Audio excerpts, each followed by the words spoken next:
थोड्याच वेळात चैतन्य आणि श्रेया दोघेही आत आले. दोघांच्याही चेहऱ्यावरील आनंदाचे स्मित पाहून सर्वांनाच त्यांचे उत्तर आधीच समजले होते. जणू कुठेतरी मनातून सर्वांनाच हे लग्न जुळणार याची खात्री वाटत होती. बरं चला, निघतो आता आम्ही. चर्चा करून आम्ही आमचा निर्णय लवकरच कळवतो आणि तुम्हीही तुमचा निर्णय कळवा, किशोरराव म्हणाले.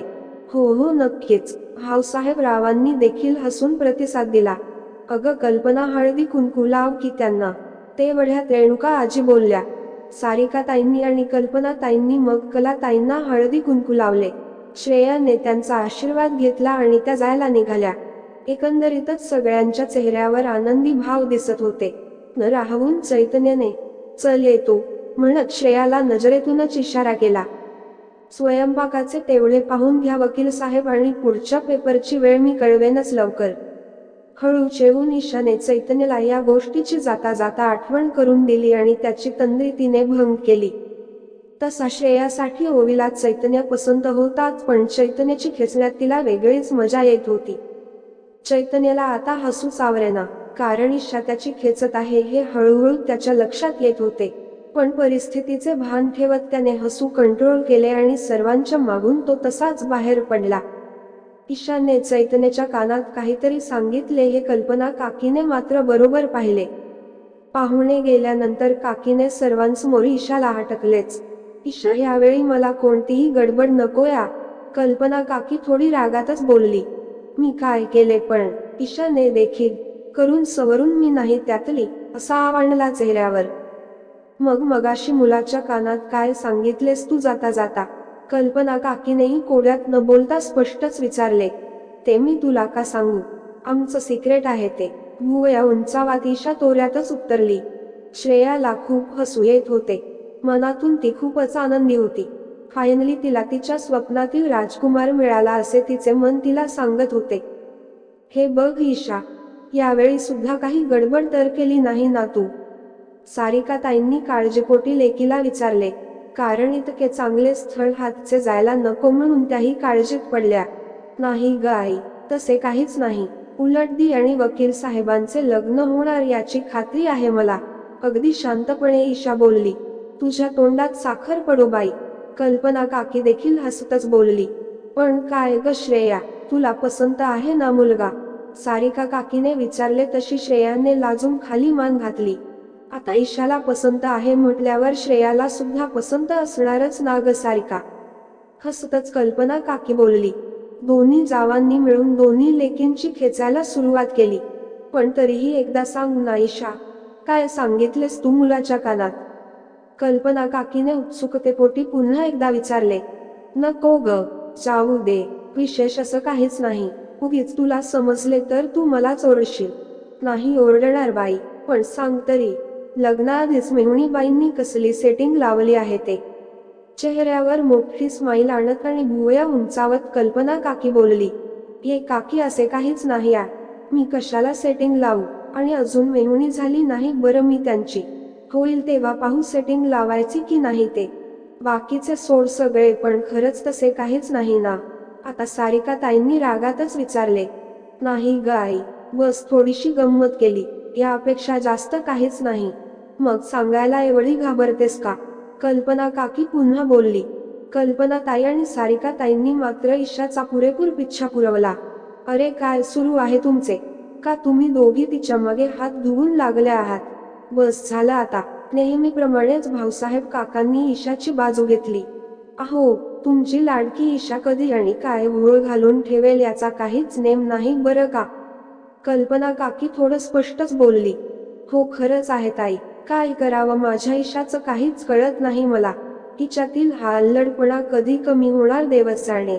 काळजीपोटी सारिकाताई बोलल्या. हो, पण ती म्हणतीये ना तसे काहीच नाही. मग तुम्ही दोघी नका जास्त टेन्शन घेऊ. बरं, श्रेयाला आवडला का मुलगा? भाऊसाहेब काकांनी विषय बदलला. न आवडायला काय झालं? एवढा स्मार्ट आणि शिकलेला आहे मुलगा, मग कोणाला आवडणार नाही? म्हणजे माझ्याकडून तरी होकारच समजा. कल्पना काकीने तिच्या बाजूने होकार देऊनही टाकला. हो, म्हणजे मलाही मुलगा सुसंस्कारी वाटला आणि विशेष म्हणजे श्रेया आणि त्याचा जोडा अगदी शोभून दिसतोय. श्रेयाला अगदी सुखात ठेवेल असेच वाटले त्याच्याकडे पाहून. एकंदरीतच मुलगा आणि त्याची फॅमिली मला तरी आवडली बाबा. मग कळवायचा का आपल्याकडून सर्वानुमते होकार? काय दादासाहेब तुला काय वाटतंय? भाऊसाहेब रावांनी त्यांचे मत मांडले. जास्त घाई नको करायला दादा, आधी त्यांच्याकडून येऊ दे काहीतरी बातमी, असे मला तरी वाटते. दादासाहेब राव उत्तरले. हो पाहिजे तेवढा वेळ घ्या. श्रेयाला देखील पुन्हा एकदा स्पष्ट विचारून घ्या. मुलाची इतर सर्व माहिती तर मी दिली आहे तुम्हाला. पाहू आता त्यांचा काय रिप्लाय येतोय, मग ठरवू पुढच्या गोष्टी. सुनील मामा म्हणाले. पण मामा, मुलाच्या फॅमिलीमध्ये आणखी कोण कोण असतं? उत्सुकतेपोटी ईशाने विचारले. अगं त्यांचीही तुमच्यासारखीच जॉईंट फॅमिली आहे. फॅमिली सुशिक्षित आहे. घरात आजी आजोबा, मुलाचे आई वडील, काका काकू, त्याचा लहान भाऊ आणि काकांची मुलगी. अर्धे अधिक जण नोकरी करतात. मुलाचा लहान भाऊ तर गव्हर्नमेंट सर्व्हिसमध्ये खूप मोठ्या पोस्टवर आहे. तोही नोकरीनिमित्त बाहेरगावी असतो. अरे वा, भारीच की. भावनेच्या भरात ईशा पटकन बोलली. काय भारी ग. कल्पना काकीने मात्र हटकले. भारी म्हणजे मुलाला एक भाऊ आहे ना, आणि तोही मोठ्या पोस्टवर कामाला, म्हणून कौतुक वाटले. आणि ते तर कोणालाही वाटूच शकते ना. हो की नाही मामा? हो तर, पण एकंदरीतच वेल सेटल्ड आहे ही भोसले फॅमिली. मुलाचा काका म्हणजे माझा मित्र प्रदीप प्रोफेसर आहे. त्याची बायको सुद्धा ज्युनियर कॉलेजवर लेक्चरर आहे आणि त्याची एकुलती एक मुलगी प्रणिती IT कंपनीत जॉब करते. कॉलेजला असताना नेहमी जाणे येणे व्हायचे त्याच्या घरी. त्याची आई तर खूप प्रेमळ आणि वडीलही. आता वय जरी झालं असलं त्यांचं तरी अजूनही अगदी धडधाकट आहेत दोघेही. सुनील मामा चैतन्याच्या फॅमिलीचे कौतुक करताना बिलकुल थकत नव्हते. आणि मामा वकील साहेबांचे वडील, ते काय करतात? ईशाने विचारले. अगं ते कोर्टात काम करतात. चैतन्याची आई सुद्धा आधी जॉब करत होती, असं मी अशोककडून ऐकून होतो. पण घरातील मोठी सून असल्यामुळे आणि सर्व जबाबदाऱ्या त्यांच्या एकटीवर असल्यामुळे त्यांनी नोकरी सोडली आणि त्या पूर्णवेळ गृहिणी बनल्या.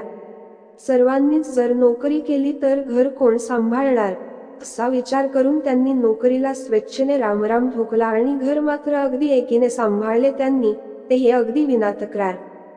म्हणजे एकंदरीतच मुलाची आई इतकी समजूतदार आहे म्हटल्यावर सासूगिरी काही करणार नाही. पण बायका सून असतात तोवर ठीक आहे, सासू झाल्यावर काय होतं त्यांना काय माहीत, हसतच ईशा बोलली. असं नसतं ग काही.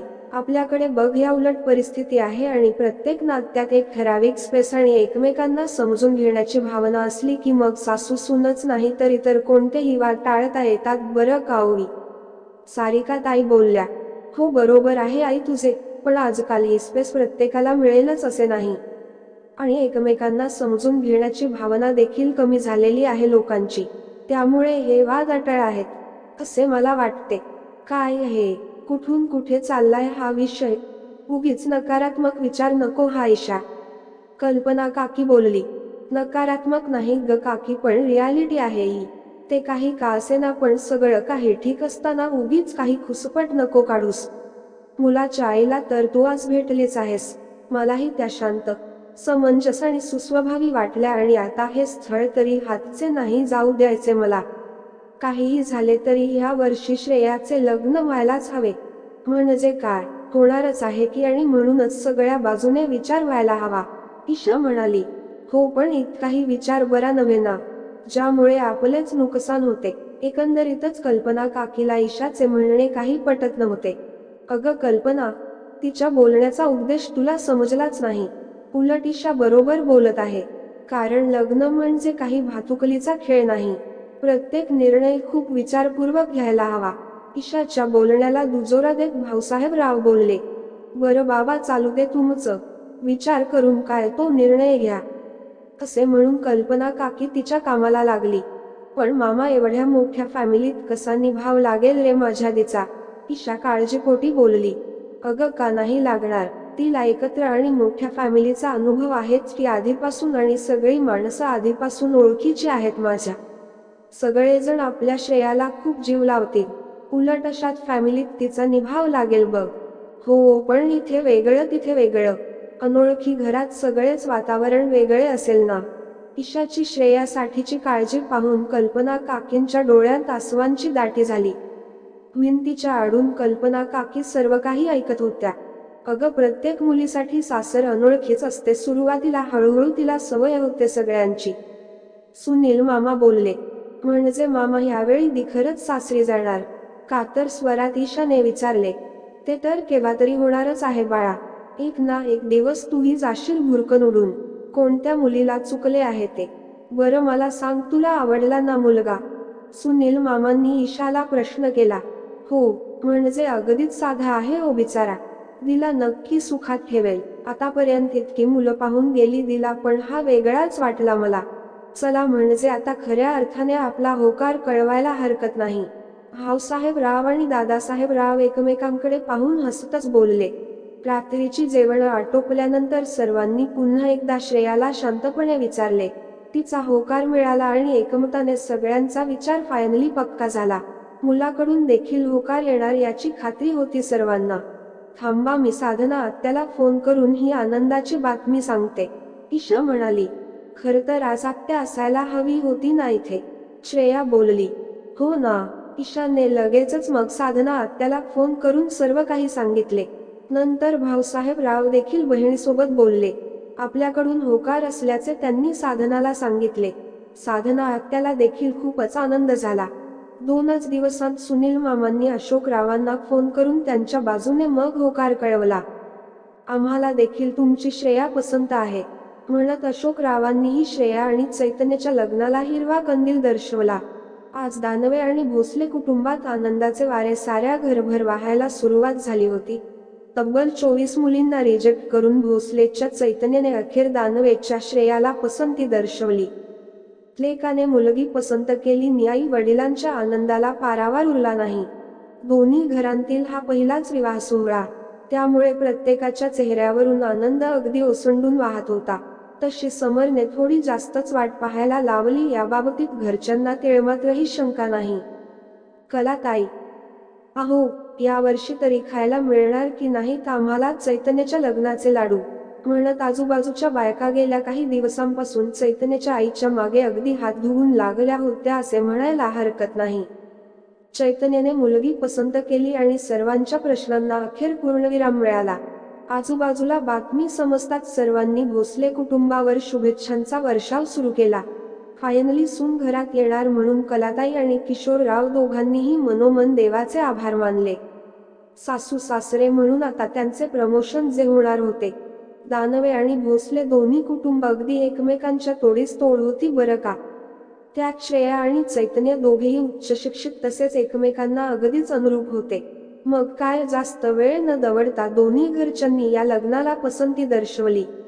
कसा पार पडणार श्रेया आणि चैतन्याचा विवाह सोहळा, जाणून घेण्यासाठी पाहत रहा आणि आजचा भाग तुम्हाला कसा वाटला ते कमेंट करून सांगायला विसरू नका. धन्यवाद.